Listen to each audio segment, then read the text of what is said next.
ये बंगाली लैंग्वेज की crime drama mini series का स्टोरी है जिसका नाम है डैनी। और कहानी की शुरुआत में एक लेडी को कुछ लोग खींचकर कहीं लेके जा रहे होते हैं। गांव वाले खूब हल्ला हंगामा कर रहे होते हैं। उनके बीच सरपंच कह रहे होते हैं कि हमने काफी इग्नोर किया है, लेकिन अब हम इसको इग्नोर नहीं करेंगे। इस डायन की वजह से गाँव में काफी मौतें हो रही हैं और अगर इसे अभी नहीं मारा तो न जाने कितने लोग की और मौतें होती रहेंगी। इसके बाद सीन पास्ट में शिफ्ट होता है जहाँ लता और पता नाम की दो बहनें होती हैं। एक दिन लता अपने डैड से कहती है, डैड मुझे एमबीए करने के लिए लंदन जाना है। मगर उसके डैड में गुस्सा हो जाते हैं, कहते हैं तुम्हें जो करना है खुद के दम पे करो, मैं तुम्हें कोई पैसे नहीं देने वाला। तब लता कहती है कि पुश्तैनी घर पे मेरा भी उतना ही हक है जितना कि आपका है, और आपने अपनी जवानी में कहाँ कहाँ पैसे उड़ाए मुझे सब पता है। डैड जिसे लता के इतने गुस्से में इतनी ज़ोर से झापड़ लगा देते हैं कि कुछ दिनों बाद हमें पता चलता है कि लता पता किसी रोड पे जा रही होती हैं और अचानक एक बाइक वाला उनके सामने आके रुकता है। और लता अपनी बहन से कहती है, देखो मैंने तो डैड को बोल देना कि मैं अरमान के साथ शादी करके लंदन जा रही हूँ और मैं वहीं पे अपना एमबीए भी कर लूँगी और अब मैं कभी वापस नहीं लौटूंगी। और वहीं से वो बाइक पे बैठ के निकल जाती है। पता चिल्लाती रह जाती है कि तुम गलत कर रही हो लता, देखना इसका अंजाम अच्छा नहीं होगा। अब कहानी प्रेजेंट में शिफ्ट होती है जहां लता लंदन से वापस अपने घर आती है और लता को बरीन नाम का एक लॉयर इंतज़ार कर रहा होता है। लता के आने में काफ़ी लेट हो जाता है तो वो लॉयर कहता है कि तुम रेस्ट करो, मैं कल सुबह आऊँगा तुमसे मिलने, तभी बात कर लूँगा। तो लता बोलती है, मैं फ़्लाइट में सो के आई हूँ, आपको जो बात करनी है आप अभी कर लीजिए। तो उसके लॉयर अंकल बताते हैं कि ब्रिटिश बंगला जहाँ तुम पली बड़ी हो ना, और जहाँ चाय बगान थे जहाँ तुम्हारे डैड ने बेच दिया था, अब वो सिर्फ कोलकाता का घर और कुछ बॉन्ड्स वगैरह ही बचे हुए हैं। इसके अलावा कुछ कैश और प्रॉपर्टीज़ भी हैं और हालांकि इनकी कीमत काफ़ी ज़्यादा है। तो पूछती है कि इनकी कितनी वैल्यूएशन होगी। तो लॉयर कहता है, तुम्हारे डैड को अगर पता चला ना कि तुम सिर्फ प्रॉपर्टी के लिए यहाँ पे आई हो तो उन्हें काफ़ी बुरा लगेगा। तुमने जो जो कांड किया है ना, उसके बाद तो तुम्हारे डैड तो तुमसे काफ़ी नाराज़ थे। तुम दोनों को अपनी जायदाद से बेदखल करना चाहते थे, लेकिन आखिरी दिनों में वो काफ़ी सॉफ्ट पड़ गए। तो मरने से पहले उन्होंने एक विल बनवाई जिसके हिसाब से जितनी भी संपत्ति उनके पास बची है वो दोनों बहनों में बराबर हिस्सों में बांट दी जाएगी। और उन्होंने ये भी मेंशन करवाया कि जब तक तुम दोनों बहनें एक जगह नहीं होती तब तक इन दोनों में से किसी भी प्रॉपर्टी को ये प्रॉपर्टी नहीं मिलेगी। ये सुनकर लता तो हैरान हो जाती है और लॉयर अंकल से कहती है, अंकल आप ही को तो हमारे घर की सारी कहानी पता है। लंदन में मैं अरमान के साथ रहती थी, वहाँ डिवोर्स होने वाला है, तो अभी मैं यहाँ पे आई हूँ। मैं तो इंडिया वैसे भी नहीं आना चाहती थी, लेकिन मैंने सोचा कि चलो जो कुछ मिल रहा है प्रॉपर्टी तो उसके लिए आ जाती हूँ, मैं उसे गंवाना नहीं चाहती। अब आप मुझे बोल रहे हैं कि अब अपनी बहन को भी ढूंढो। तब उसके लॉयर अंकल उसको समझाते हैं कि तुम्हें अपनी बहन को तो ढूंढना ही पड़ेगा, उसके कांटेक्ट बहुत सालों से यहाँ पे भी नहीं है। अगर तुम्हें संपत्ति का हिस्सा चाहिए तो अपनी बहन को ढूंढ कर लाओ और वरना भूल जाओ, और ये वरना तुम्हें एक फूटी कौड़ी वैसे भी नहीं मिलने वाली है। इतने में घर का नौकर कॉफ़ी लेकर आता है तो लॉयर अंकल कहते, तुम और लता कॉफ़ी पियो आराम से, और मैं जा रहा हूँ, मुझे कल कोर्ट जाना है। और बोलते हैं कि पता का आखिरी लेटर और फोटोग्राफ जो भी है वो नौकर को बोलते हैं कि ज़रा उसको लता को दे दो। अब लॉयर के जाने के बाद लता को घर का बूढ़ा नौकर लेटर और फोटो देते हुए कहता है कि इस लेटर के रिसीव होने के 2 साल बाद सीमा नाम की एक लड़की का मालिक को कॉल आया था। सीमा ने कुछ तो मालिक को बताया पर पता के बारे में, मगर मालिक को पता तो था लेकिन वो काफ़ी नाराज़ थे इसलिए उन्होंने कोई आगे बात नहीं की। और उसके बाद सीमा का भी कुछ पता नहीं है। सीमा का फ़ोन नंबर मालिक की डायरी में लिखा हुआ है। लता पूछती है तो डायरी कहाँ है, तो नौकर बताता है वो स्टोर रूम में। तो दोस्तों लता स्टोर रूम में जाकर डायरी को ढूंढ निकालती है, फिर सीमा का नंबर फ़ोन करती है, और मगर फ़ोन रात को कोई पिक नहीं करता। फिर वो सोने चली जाती है। अगली सुबह उठती है तो देखती है सीमा का कॉल बैक आया हुआ रहता है। और वहाँ से सीमा पूछती है कि कल रात को आपने मुझे कॉल किया था, आप कौन है। तब लता बताती है, मैं अभिषेक रॉय की बेटी लता हूँ। सीमा कहती है, लता यानी पता की बड़ी बहन। अरे तो सीमा कह रही है, हाँ, जो चाय बगान में मेरे पिता भी आपके यहाँ काम करते थे, आपको याद है आप मेरी शादी में भी आई थी। तो सीमा उसे पूछती है कि क्या तुम्हें पता के बारे में कुछ पता है क्या, अगर कुछ पता है तो मुझे बताओ। तो सीमा कहती है, मेरी उनसे आखिरी बात 10 से 12 साल पहले हुई थी। उन्होंने मुझे खनिया बारी की स्टडी बूथ से फ़ोन किया था। तो पता पूछती है कि ये कौन सी जगह है, ये कहाँ पे। तो वो बताती है, नॉर्थ बंगाल में मॉल बाज़ार के काफ़ी अंदर जाना पड़ता है, वहाँ पे एक छोटा सा गाँव है। उन्होंने जब मुझे फ़ोन किया था तो वो कह रही थी कि वो अपने हस्बैंड के इलाज के लिए सिलीगुड़ी आऊँगी, मगर फिर बाद में वो आई नहीं और न ही कभी दोबारा फ़ोन किया। अब सीमा की बात करते करते लता लॉयर अंकल का फ़ोन लगाती है और उनको बताती है कि मुझे इस जगह जाना है, आप मुझे फ़्लाइट बुक कर दीजिए। वो बोलते हैं, बेटा वहाँ पे फ़्लाइट नहीं जाएगी, मैं तुम्हारे वहाँ जाने के लिए ट्रेन की बुकिंग कर देता हूँ और आगे के लिए गाड़ी भी भिजवा दूंगा जिससे तुम्हारा वहाँ पे आराम से पहुँच जाओ। तो वो मान जाती है। अब अगले ही दिन लता पहले ही ट्रेन से माल बाजार के छोटे से स्टेशन पर पहुंचती है। फिर वहां से बत्सा नाम का एक ड्राइवर लता को पिकअप कर लेता है। लता उसे पूछती है, तुम के लिए खुलियाबारी गए हो क्या? तो वो बोलती, मैडम मैं तो कभी नहीं गया, लेकिन मेरे दोस्त वगैरह गए हैं, वहाँ पहुँचने के लिए कम से कम 4-5 घंटा तो लगेगा ही। वो लोग अपना सफ़र शुरू कर देते हैं। अभी रास्ते भर ड्राइवर अपनी बकबक करते जा रहा था। बताता है, मेरी गाड़ी मैडम आज बुक थी, लेकिन जैसे ही बरीन बाबू का कॉल आया मैंने सारी बुकिंग कैंसिल कर दी। और अभिषेक बाबू, आपके पिताजी तो बहुत ही अच्छे थे, सेकेंड हैंड गाड़ी खरीदी है और इसको बिल्कुल बढ़िया बना दिया है। और ऐसी बड़ी ही बातें उनके करते जा रहा था, लेकिन लता को उसकी बातों में कोई इंटरेस्ट नहीं था। वो अपना फ़ोन चेक करती है उस पर किसी को कॉल करने के लिए, लेकिन फ़ोन में नेटवर्क ही नहीं है। तो ड्राइवर से पूछती है, तो ड्राइवर बताता है, घने जंगल में आपको नेटवर्क नहीं मिलेगा दीदी, कुछ देर बाद पक्की रोड मिलेगी, वहाँ पे नेटवर्क आ जाएगा। अभी कुछ सफ़र बीतने के बाद ड्राइवर वहाँ पे पहुँच जाता है उस गाँव में, और गाँव के बाहर दो बच्चे मिल जाते हैं। तो ड्राइवर उनसे पूछता है कि सरपंच का घर किधर है? तो बच्चा कहता है, आपने सरपंच के घर जनगुरु कहते हैं हम उनको, आप उनके घर जाने वाले हैं क्या? लेकिन वो उस घर पे नहीं है, वो नदी किनारे उधर आपको मिलेंगे। तो वो बोलता है, चलो ले चलो हमें जहाँ पे वो है। बच्चे वैन में लटक कर उनको रास्ता बताने लगते हैं और इन्हें नदी किनारे लेकर जाते हैं, जहाँ पे बहुत सारी वायलेंट भीड़ खड़ी होती है। तो ये लोग घबरा जाते हैं, तो ये लोग जाके देखते हैं कि क्या है वहाँ पे। तो पता चलता है कि ये उसकी बहन जो पता होती है ना, उसको ही बांध के, उसको ही डायन बोल के, उसको ही ये लोग प्रताड़ना कर रहे हैं वहाँ पे।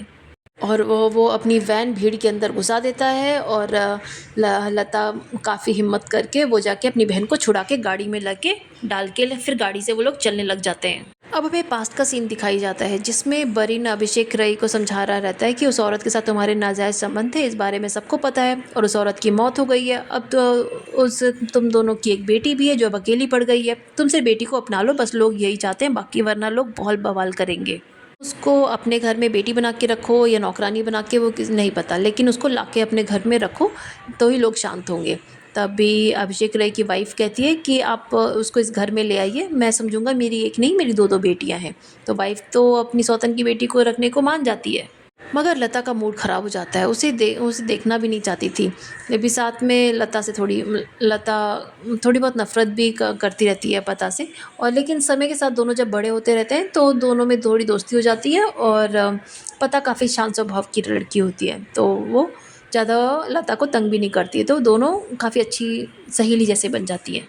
अब प्रेजेंट में जब लता को पता की इस हालत का पता चलता है तो उसे बुरा लगता है, और फिर वो सोचती है, मेरी बहन की देखो क्या हालत हो गई, मैं जिसकी तलाश में यहाँ पे आई थी और मैं इतनी बुरी हालत में, मेरी बहन की हालत हो गई है। अभी गाड़ी लेके जब वो लोग तो निकल गए, उस लता और पता दोनों को लेके ड्राइवर गाड़ी में लेके निकल गया वहाँ से, लेकिन लोग उसके इनका पीछा कर रहे थे पीछे से, जो लोग उनको जलाना चाहते थे उसे पता को डायन बोल के। लेकिन वो गांव उसका ड्राइवर का जाना पहचाना नहीं था। तो वो रास्ते में एक आदमी मिलता है, उसको पूछता है कि यहाँ नज़दीकी हॉस्पिटल के बारे में बताओ। तो वो आदमी बता तो देता है, लेकिन फिर बोलता है कि गाड़ी में देखता है कि पता है। तो वो बोलता है, अरे तुम इस डायन को साथ लेकर कहाँ जा रहे हो? तुम जहाँ भी लेके जा रहे हो ना, वहाँ गाँव वाले पहुँच जाएंगे और इसको मारेंगे, तुम इसको छोड़ दो यहाँ पे। अब हम फिर से पास सीन दिखाया जाता है कि जब घर से भाग गई थी, तब उसके बाद अभिषेक रॉय को पता का घर से निकलना बंद कर दिया। साथ में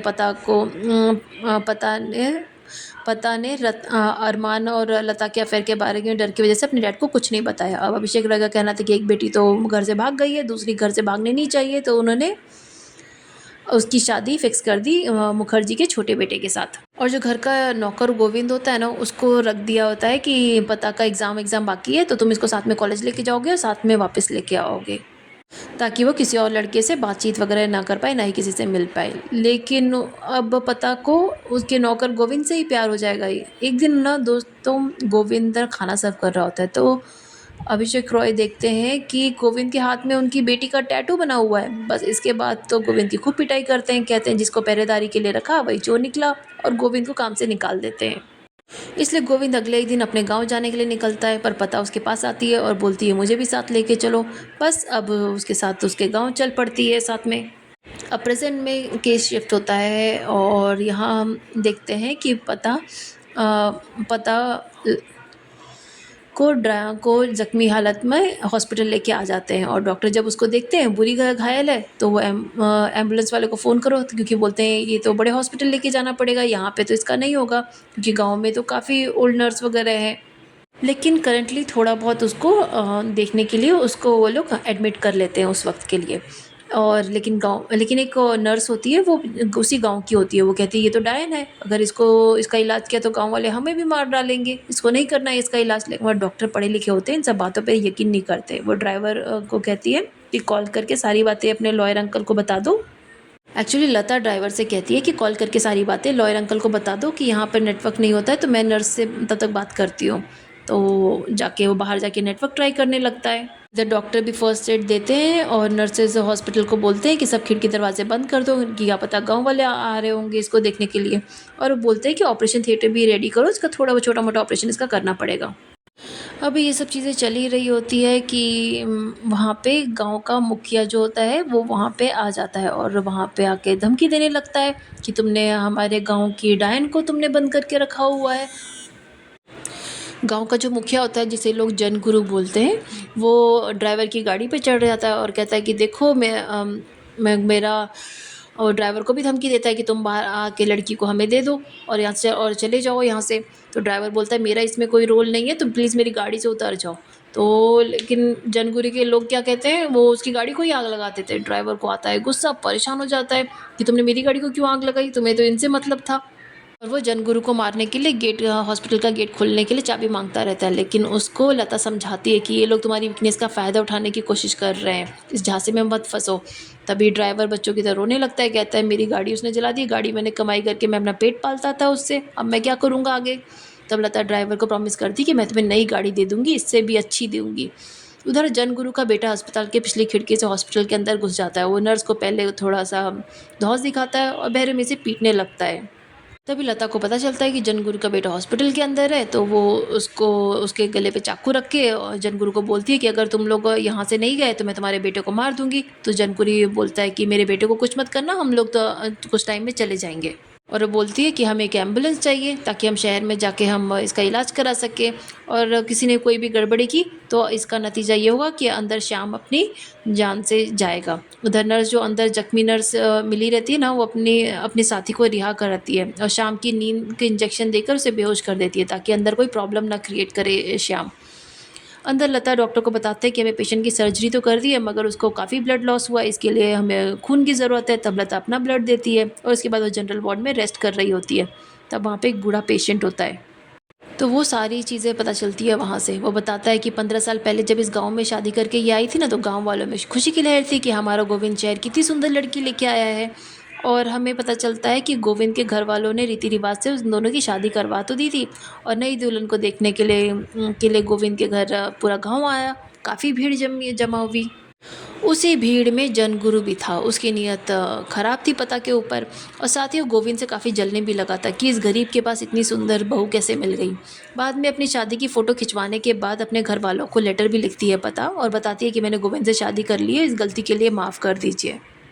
अब जब भी पता कहीं बाहर जाती तो जनगुरु से छेड़ना स्टार्ट कर दिया, काफ़ी गंदी गंदी बातें करता, जिससे पता को बहुत ख़राब लगने लगा। वो जाकर अपनी सास को बताती है, मगर गांव वाले और सास दोनों ही उसके ऊपर ही इल्ज़ाम लगाते हैं कि जनगुरु तो बहुत अच्छा इंसान है, उसकी तो भगवान जैसी इमेज है, तुमने ही कुछ किया होगा।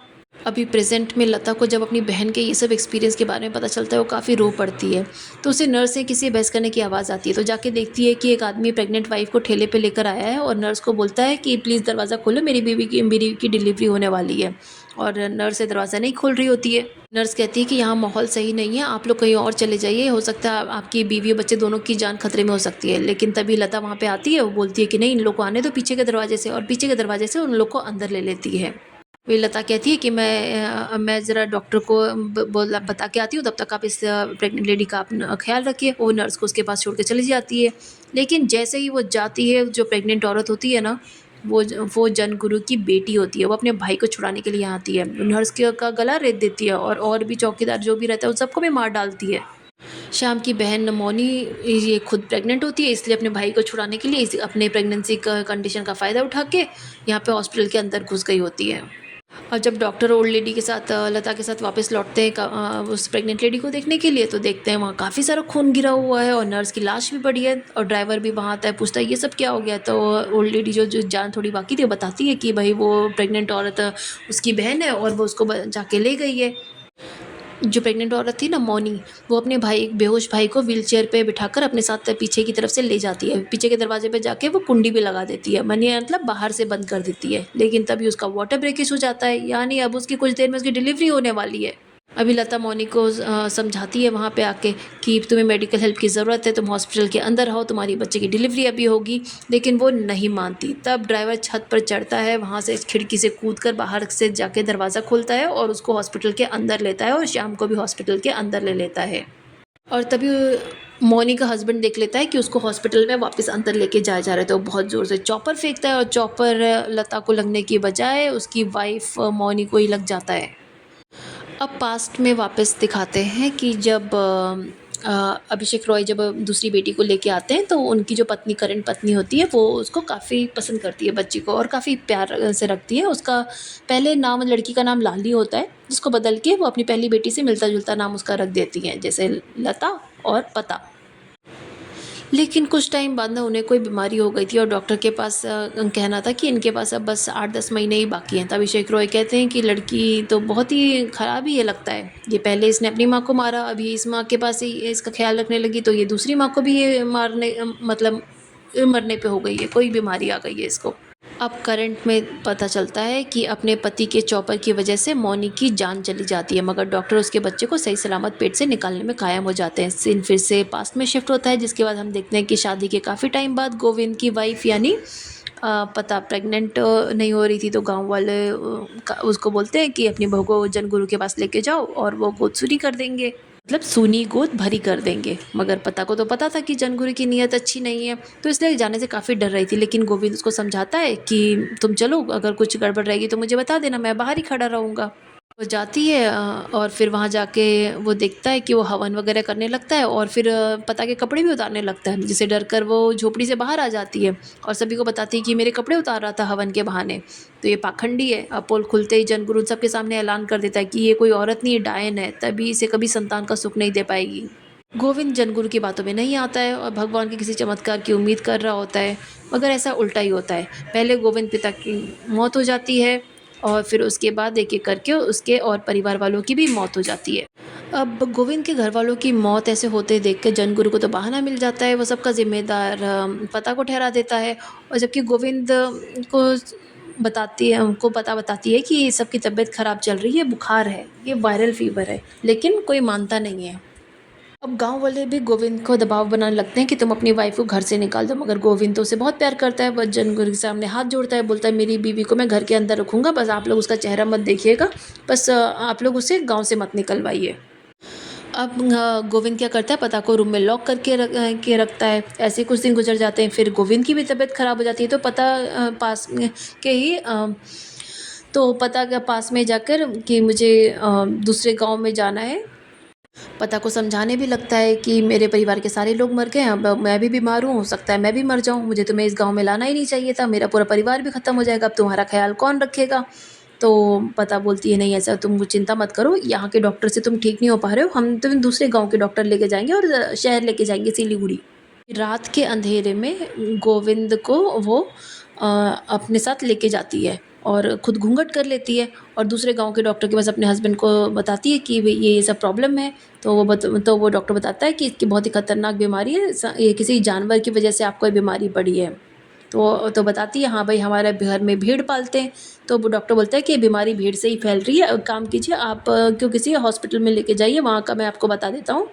वहाँ पे दवाई वगैरह भी चलेगी और आपको ये बीमारी का सब ट्रीटमेंट भी हो जाएगा वहाँ पे।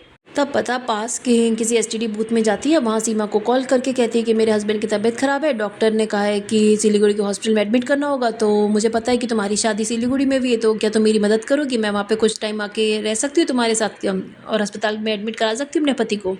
तो सीमा कहती है हाँ, तुम बस यहाँ पे आ जाओ, मैं सब हेल्प कर दूँगी। वही एसटीडी बूथ का पता है वाला बंदा एक गाँव वालों का ही लड़का होता है, वो देख लेता है कि पता तो घर के बाहर है, तो पता को बाल पकड़ के घसीटते हुए लोगों के सामने लेके जाता है कि इसको तो घर में बंद रहने का हुक्म मिला था, ये घर के बाहर भटक रही है, वो भी रात के टाइम पे। इसलिए अब गाँव वाले मिलकर उसको बहुत मारते पीटते हैं और जन गुरु तो कहता है कि इसके अंदर की डायन को हमने कितना संभालने का कोशिश किया, कितना बंद किया, लेकिन ये है कि बार बार ये ऐसे बाहर आ जाती है। उसी वक़्त हमें पता चलता है कि गोविंद की भी मौत हो जाती है और मौत का सदमा सुनते ही इतना गहरा सदमा लगता है पता को, वो बिल्कुल पागल हो जाती है। फिर अपने पति की याद में यहाँ-वहाँ भटकती रहती है, जिसका फ़ायदा जनगुरु और उसके लोग उठाते हैं। पता के पास दिमाग भी नहीं था अब वो बिल्कुल बेदिमाग जैसे इधर-उधर भटकती रहती थी, अपने सारे होश खो बैठी थी। अब जन गुरु के लोग और आते कभी भी उसको झोपड़ी में ले जाते, उसके साथ ज़बरदस्ती करते। बेचारी को इसके बारे में कुछ पता भी नहीं चल पाता क्योंकि वो अपना सारा होश खो बैठी थी, कुछ विरोध भी नहीं करती। कई सालों तक ऐसे ही चलता रहा और उसका शारीरिक शोषण ऐसा होता रहा। और उसके ससुराल वालों का जो भी ज़मीन वगैरह, भेड़ वगैरह थी, वो सब भी जनगुरु हथिया लेते हैं। पहले सिर्फ़ पता कि ससुराल वाले ही से भेड़ पालन का काम करते थे। लेकिन फिर जनगुरु ने दूसरे गाँव के लोगों को भी बोला कि तुम लोग भी भेड़ पालन का काम करो, इससे ही बहुत पैसा मिलेगा। और इसमें अपना ही प्रॉफ़िट सब जगह दिखता रहता था। लेकिन जो बीमारी हुई थी ना, वो भेड़ों की वजह से बीमारी हुई थी उनके परिवार को। और वो जब दूसरे लोग भी भेड़ पालने लगे तो उनको भी बीमारियाँ होने लगी, वहाँ भी धीरे-धीरे करके लोग मरने लगे। तब जनगुरु के मन में फिर से लालच जन्मा और वो सब ये मौतों का सब इल्ज़ाम फिर से पता के ऊपर लगा दिया। और फिर सब लोगों से पैसे-वैसे हड़प लिया और बोला कि इस डायन को मारना पड़ेगा अभी। अभी गुरु ने ठीक ही कहा था कि जैसे ही पता डायन है, हम इसको मार देंगे तो उसके बाद सब कुछ ठीक हो जाएगा। और इसी आज का वही दिन था जब उसको अग्नि में समर्पण करने वाले थे, जलाने के लिए नदी किनारे लेके गए थे। जहाँ पे लता और उसका ड्राइवर बच्चा मिलकर उसको वहाँ के जंगल से छुड़ा लेते हैं, उसे हॉस्पिटल लेकर आते हैं। इसकी आगे की कहानी तो आपको पता ही है। तो प्रेज़ेंट में अभी कहानी शिफ्ट होती है। लता अपनी बेहोश बहन के पास जाती है और कहती है मुझे माफ़ कर दो कि मुझे तुम छोटी बहन हो, मुझे तुम्हारा ख़्याल रखना चाहिए था, बट इतने सालों मैंने तुम्हारी खबर तक नहीं ली और मैं तुम्हें अकेले छोड़ के लंदन चले गई। अब मैं आ गई हूँ ना, अब मैं सब ठीक कर दूँगी और हम दोनों अब साथ में ही रहेंगे। इतना उसे बताने लगी। अभी जनगुरु आवाज़ लगा के डॉक्टर को बाहर बुलाता है कि और डॉक्टर बाहर देखता है तो देखता है कि जनगुरु के लोग उसकी वाइफ़ को उठा के ले आए हैं और उसके गले पे हथियार लगा के रखा है कि अगर तुमने उसको बाहर नहीं निकाला तो हम उसको अभी मार देंगे। तो डॉक्टर तो नहीं मानता है उसको बाहर भेजने के लिए अपने पेशेंट को। तो जनगुरु के लोग उसकी वाइफ़ को वहीं पे मार देते हैं। अब जनगुरु और उसके लोग और भी खुश हो जाते हैं और अपने शिकार को आगे करने के लिए वो आगे बढ़ने लगते हैं हॉस्पिटल की तरफ। तभी अचानक गोली चलती आवाज़ आती है। दरअसल लॉयर ने एसपी को कॉल करके हेल्प मांगी थी और एसपी ने लोकल पुलिस वाला चेकिंग के लिए भेजा था। अब इंस्पेक्टर जनगर के गन दिखाकर डराते हैं और डॉक्टर से कहते हैं कि दोनों महिलाओं को वापस अंदर लो। और ड्राइवर डॉक्टर पे अपना गुस्सा उतारता है कि तुम लोगों ने ये सब गेट क्यों खोला था थोड़ी देर के लिए, उन लोग के बात में क्यों आ गए थे तुम लोग, वो तुम्हारी बीवी को मार दिया तो अभी इनको भी तो मार देता वो। उधर बाहर जनगुरु इंस्पेक्टर से कहता है कि तुम्हारी गन में 6 गोलियां हैं जिसमें से तुमने एक फायर वेस्ट कर दिया है, अब 5 बची है। अब तुम्हें क्या लगता है तुम जिंदा बच पाओगे यहाँ पे? सीधे साधे वो डायन और उसके साथ जितने भी लोग हैं वो हमें दे दो और हम लोग यहाँ से चले जाएंगे। तब वो इंस्पेक्टर उसको समझाता है कि जो मैडम है ना अंदर, वो ब्रिटिश सिटीजन है। अगर यहाँ पे कुछ भी हुआ तो ब्रिटिश पुलिस यहाँ पे आएगी और गांव वालों को सबको परेशान करेगी। ये तुम्हारी भलाई के लिए है कि तुम इन सबको यहाँ से आराम से जाने दो। उधर ड्राइवर जो होता है वो शाम को मार देने वाला होता है, लेकिन उसको लता रोकती है कि नहीं ऐसा मत करो, हमें ना कानून को अपने हाथ में नहीं लेना है। मगर श्याम तो जंगली होता है, उसे हल्का सा जैसे ही मौका मिलता है वो ड्राइवर की गर्दन का प्लेट से काट देता है। अब ये देखकर तो वहाँ के जो लोकल लोग होते हैं खुश हो जाते हैं और श्याम लता को मारने पीटने लगता है। अचानक लता बेहोश होकर गिर जाती है। तब श्याम हॉस्पिटल का दरवाज़ा खोल देता है। तभी लता उसके पैर में ज़ोर से दाँत काटती है और उसे मारने लगती है। अब वो श्याम को मार मार कर बुरी तरह से जख्मी कर देती है और अपने बेटे को लेडीज़ के हाथों पीटता देख के जनगुरु को बहुत गुस्सा आता है। वो इंस्पेक्टर को आइडिया आता है, वो उधर से एम्बुलेंस भी बुला देता है साइड से और एम्बुलेंस का ड्राइवर जैसे ही आता है तो ये लोग एम्बुलेंस में बैठने लगते हैं। शाम को ही सहारा बना के एम्बुलेंस में बैठने लगते हैं। लेकिन एम्बुलेंस का जो ड्राइवर होता है वो तो इसी गांव का ही होता है। वो इन लोग को आग लगाने वाला होता है। इन सब के ऊपर ही जैसे ये लोग गाड़ी में बैठते हैं इन सब के ऊपर केरोसिन तेल छिड़कने लगता है। तभी वहाँ कुछ अनएक्सपेक्टेड होता है। एक आदमी जब एम्बुलेंस आग बुझाने वाला होता है, पुलिस की एक गोली आकर उसको लग जाती है और लेडी ऑफिसर होती है। पुलिस बताती है कि पुलिस ने चारों ओर से घेर लिया है, अपने सब हाथ हथियार डाल दो और सब पीछे हो जाओ। तब हमें फ्लैशबैक में दिखाया जाता है कि जब जनगुरु के लोग बिजी थे ना, तब इंस्पेक्टर वहाँ पे थोड़ा जहाँ पे टावर आता है उस जगह जाके अपने सीनियर्स को कॉल करके बता देता है और बोलता है कि बहुत फोर्स लगेगी यहाँ पे क्योंकि पूरा गांव जमा है इस हॉस्पिटल को आग लगाने के लिए और डॉक्टर की बीवी को भी इन्होंने मार दिया है।